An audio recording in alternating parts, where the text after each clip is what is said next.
Assalamualaikum Pak Ajis. Waalaikumsalam Bu Marlina. Bagaimana kabarnya Pak Ajis? Alhamdulillah sehat Bu. Ibu bagaimana sehat? Alhamdulillah sehat juga Pak.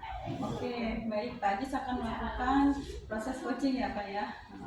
Oke, baik. Jadi dalam proses coaching ini ada beberapa rubrik penilaian yang akan dilakukan, yaitu yang pertama, saya berharap Pak dalam proses coaching ini Pak Ajis sudah memiliki prinsip sebagai seorang coach ya Pak ya, seperti kemitraan, proses kreatif, dan memaksimalkan potensi.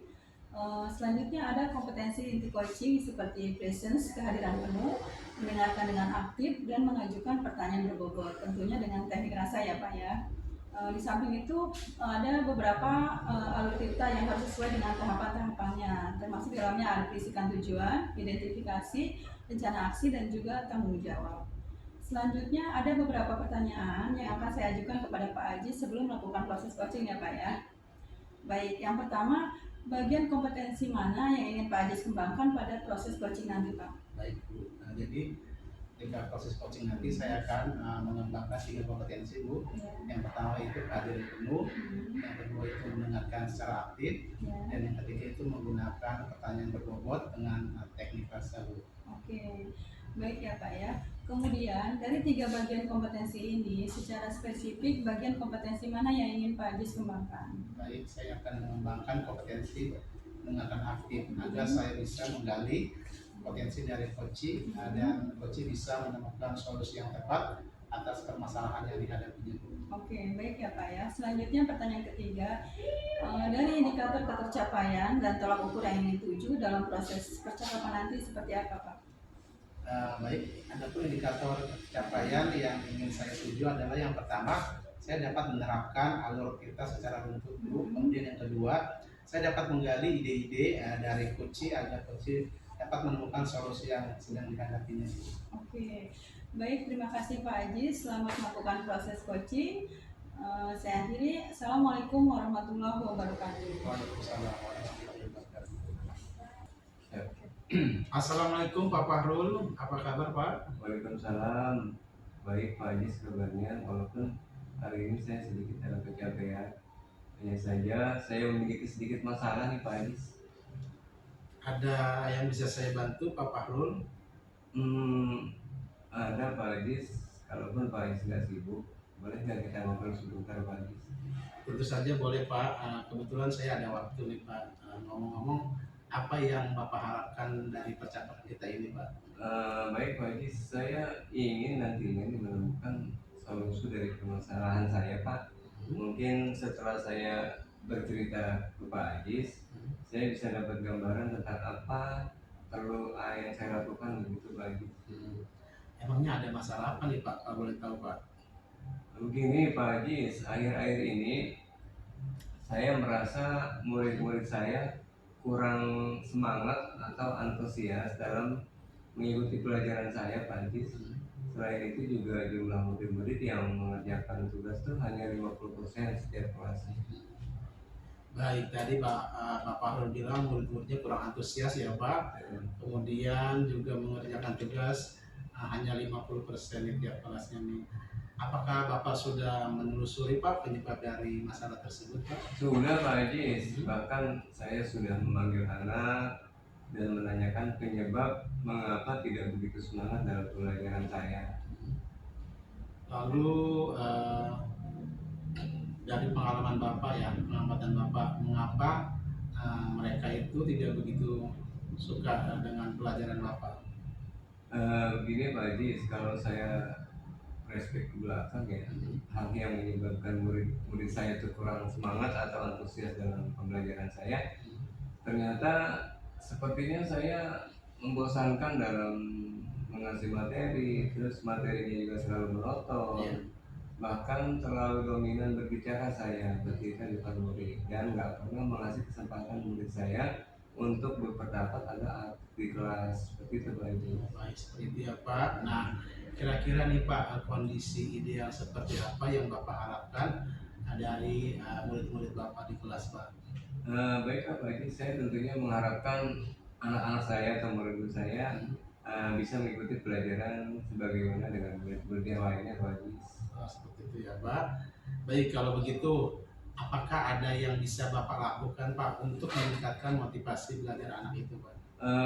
Jadi seperti apa yang saya sudah katakan berdasarkan pengamatan saya, ternyata saya kurang menerapkan metode pembelajaran dengan baik nih Pak Haji, sehingga anak tidak begitu semangat mengikuti pembelajaran. Nah mungkin nanti saya akan menerapkan metode pembelajaran yang sesuai dengan kebutuhan anak dan memilih metode pembelajaran yang menarik agar mereka belajarnya semangat lagi nih Pak Haji. Oh, begitu Pak ya. Jadi Bapak kurang menerapkan metode pembelajaran yang menarik ya Pak. Baik Pak, apakah ada kira-kira metode yang pernah berhasil Bapak lakukan di kelas Pak? Oh, ada Pak Haji. Jadi metode yang pernah saya lakukan ketika itu saya menggunakan metode pembelajaran yang beragam. Seperti saya menggunakan video, menggunakan YouTube, bahkan menggunakan TikTok juga. Kemudian yang kedua saya memberikan tugas yang tidak terlalu banyak. Bahkan tugas-tugasnya berpusat pada minat dan bakat anak.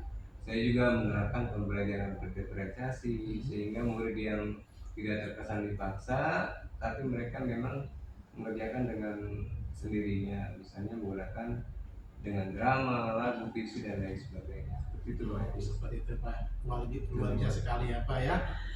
Selanjutnya nih Pak, rencana apa nih yang akan Bapak lakukan dan bagaimana kira-kira langkah-langkahnya Pak? Siap Pak Haji, mungkin saya akan segera menerapkan metode pembelajaran yang berkreasi dan juga diselingi dengan kegiatan-kegiatan ice breaking yang menarik agar semangat anak ini lebih terjaga serta terus belajar metode-metode pembelajaran yang menyenangkan buat anak agar tercapai tujuan yang diinginkan seperti itu Pak. Baik.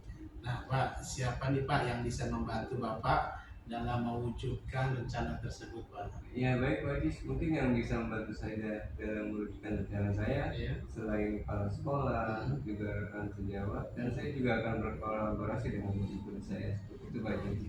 Baik ya. Siapa Pak yang bisa membantu Bapak dalam mewujudkan rencana tersebut Pak? Selain sarana dan prasarana yang dapat mewujudkan itu mungkin kepala sekolah, saya katakan rekan sejawat, itu dari kemauan saya untuk selalu belajar seperti itu Pak Haji. Nah Pak, kira-kira nih Pak, berapa lama waktu yang Bapak butuhkan untuk melakukannya Pak? Sepertinya tidak waktu lama Pak Haji, hal ini akan saya terapkan secepat mungkin. Nah kapan nih Pak tepatnya Pak kira-kira Pak rencana itu dilakukan Pak? Wah kayaknya secepat mungkin saya akan terapkan agar anak-anak mendapat hak belajar mereka sehingga mereka semangat lagi dalam pelajaran agama yang khususnya seperti itu Pak. Oke, secepatnya Pak ya. Kemudian nih Pak, komitmen seperti apa yang bisa Bapak lakukan agar rencana ini berjalan dengan baik Pak? Baik Pak Haji, saya akan konsisten secara terus-menerus belajar untuk meningkatkan kompetisi saya agar saya bisa memberikan pembelajaran yang berpihak pada murid melalui metode pembelajaran yang menyenangkan seperti speaking ini sehingga mereka tidak bosan lah seperti itu Pak Haji. Oke, bagus sekali Pak Fahrul. Nah, baik Pak, mungkin nih Pak, adakah dukungan dari pihak lain nih yang Bapak butuhkan? Siap Pak Haji, ada Pak Haji, dukungan sarana dan prasarana, dukungan moral saya dapatkan dari sekolah, baik dari kepala sekolah maupun teman-teman rekan sejawat. Mungkin internalnya dari saya sendiri kali yang harus konsisten untuk melakukannya atau melaksanakannya. Baik, seperti Pak Fahrul ya. Baik Pak Fahrul, semoga rencana Bapak ini berjalan dengan lancar ya Pak. Nah, bagaimana perasaan Bapak nih setelah kita berbincang-bincang tadi sejenak Pak? Alhamdulillah saya merasa lega dan senang rasanya. Saya merasa telah menemukan solusi dari permasalahan saya setelah berbicara dengan Pak Haji. Syukur kalau begitu ya Pak. Apakah ada hal lain yang ingin Bapak sampaikan Pak? Saya rasa cukup Pak Haji. Cukup ya. Baik, saya juga senang sekali nih bisa mendengarkan cerita dari Pak Fahrul. Semoga kedepannya kita bisa saling berbagi lagi ya Pak. Saya akhiri Pak ya. Wassalamualaikum warahmatullahi wabarakatuh. Waalaikumsalam warahmatullahi wabarakatuh. Oke, Assalamualaikum Pak Ajis. Waalaikumsalam Bu Marlina. Bagaimana kabarnya Pak Ajis? Alhamdulillah baik Bu. Oke, tadi Pak Ajis sudah melakukan proses coaching ya dengan Pak Fahrul. Baik, sebelum kita tutup ya Pak, saya akan menanyakan beberapa pertanyaan pasca observasi. Yang pertama, apa saja yang sudah Bapak lakukan pada saat coaching terkait indikator ketercapaian yang diinginkan? Baik, terima kasih Bu Marina. Di coaching ini saya sudah melakukan coaching dengan menggunakan alur Tirta ya Bu, yaitu dengan menanyakan tujuan, kemudian identifikasi masalah, kemudian rencana aksi, dan juga tanggung jawab. Sehingga bisa menggali coaching untuk menceritakan permasalahannya dan menemukan solusi atas permasalahan tersebut Bu. Oke, baik Pak Ajis.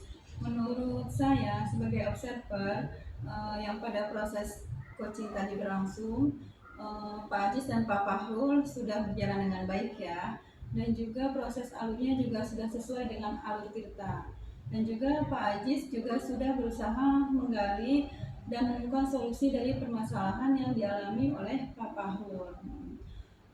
Selanjutnya pertanyaan terakhir ya Pak Ajis sebelum kita tutup, yaitu kompetensi apa lagi yang ingin dikembangkan Pak Ajis pada saat melakukan hasil coaching yang tadi telah dilakukan. Baik Bu, kompetensi yang ingin saya kembangkan ke depannya yaitu saya dapat lebih memahami lagi Bu tentang kompetensi seorang coach dan prinsip seorang coach Bu, agar kedepannya saya dapat melakukan proses coaching dengan lebih baik lagi.